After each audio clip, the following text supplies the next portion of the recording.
कानपुर हनुमंत विहार थाना प्रभारी की कार्यशैली पर सवाल। पुलिसिया शाख को लगा रहा बट्टा।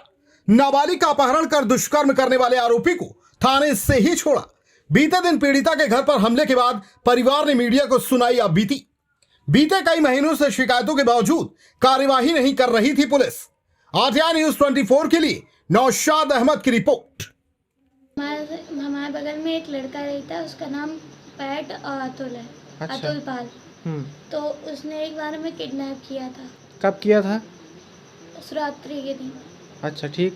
शिवरात्रि के दिन किडनैप किया था और फिर गलत मेरे साथ काम किया था और फिर धमकी देने लगे कि अगर तुमने बाई चांस बताया तो फिर हम वहाँ से मम्मी पापा को भैया को मार डालेंगे, ये फलाना ठिकाना बताने लगे। तो हम डर गए थोड़ा। अच्छा, तुमको किडनैप किया तो वापस तुम घर कैसे आई फिर? हम घर नहीं आए थे, थाने गए थे। थाने गई थी? यस। फिर क्या हुआ? थाने छोड़ा था, उसने कहा था कि उसकी मम्मी थाने में। अच्छा, ठीक उनके है। मम्मी पापा सब थाने में थे, तभी उन्हें छोड़ा था मैं। ठीक है, फिर क्या हुआ? अच्छा, फिर उसके बाद फिर जब थाने गए थे फिर 2-3-4 दिन वहीं पे थे। फिर वहाँ से फिर हम चले गए थे। और अच्छा। वो थाने में थे। फिर 2-3 दिन के बाद फिर छूट आए थे। फिर उसके बाद फिर कहने लगे कि अगर हमसे बात नहीं करोगे तो मम्मी पापा को मार डालेंगे। ठीक। फिर उस दिन हमें बम मिले थे, छेड़ने लगे और कहने लगे। फिर हमने तो कुछ नहीं बोला था, फिर भी गाली देने लगे, गाली ग्लौज।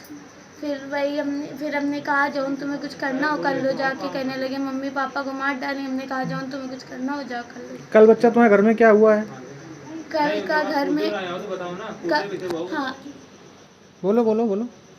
कल ये हुआ था कि हम लोग छत में थे तो व्रत करके आए थे। व्रत करने के बाद फिर हम लोग वहाँ बैठे थे। फिर हमने सानू ये फ़ोन किया था कि खाना खा जाओ। तो फिर ये आए थे। फिर वो झाँक रहे थे गेट के बाहर।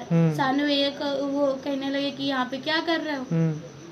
बस फिर वही चले गए।